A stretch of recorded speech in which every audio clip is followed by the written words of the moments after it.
નમસ્કાર. ઓમ વક્રતુંડ મહાકાય સૂર્યકોટિ સમપ્રભુ નિર્વિઘ્નમ કુરુ મે દેવ સર્વકાર્યેષુ સર્વદા. સંતાન સુખ કેવું રહેશે એ વિષય ઉપર આપણે થોડી વાતો ચાલુ કરવાની છે.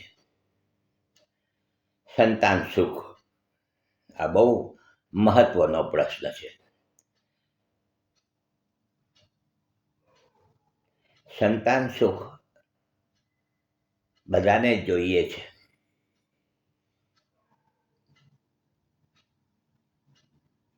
સંતાન સુખ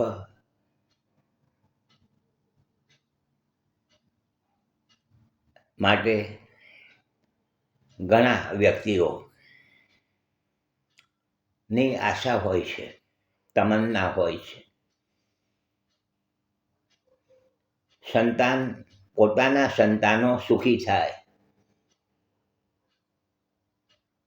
એને માટેના તમામ પ્રયત્ન દરેક માતા પિતા કરતા હોય છે.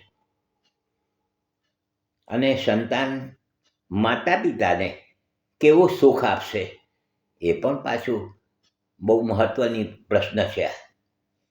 કારણ કે સંતાન સુખની અપેક્ષા દરેક માતા પિતાને હોય છે, પરંતુ સંતાન માતા પિતાને કેટલું સુખ આપશે એ બહુ મહત્વની વાત છે.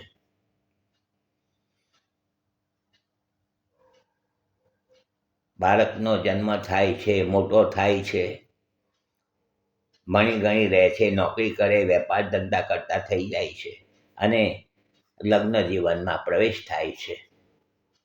લગ્ન જીવનમાં પ્રવેશ થાય અને લગ્ન થયાને 2-3 વર્ષ થાય એટલે મનમાં આવા પ્રશ્ન ઉપસ્થિત થવા લાગે છે કે બાળક આવશે, સંતાન ક્યારે થશે? આ એક બહુ મૂંઝવતો પ્રશ્ન છે. સંતાન ક્યારે થશે? સંતાનનું સુખ લખેલું છે. લગ્ન તો કર્યા, દાંપત્ય જીવનમાં પ્રવેશ કર્યો અને ઘરના તમામ સભ્યોની એક આશા હોય છે, અપેક્ષા હોય છે કે બાળકનો જન્મ થાય, ઘરમાં એક નાનું બાળક આવે અને ઘરનો માહોલ આમ આનંદમય, ઉત્સાહમય થઈ જાય. બાળકનો જન્મ થાય છે, પરંતુ બાળકના જન્મની સાથે જ માતા પિતાનો પણ જન્મ થાય છે. કારણ કે માતા અને પિતા એ ક્યારે કહેવાય કે બાળકનો જન્મ થાય પછી?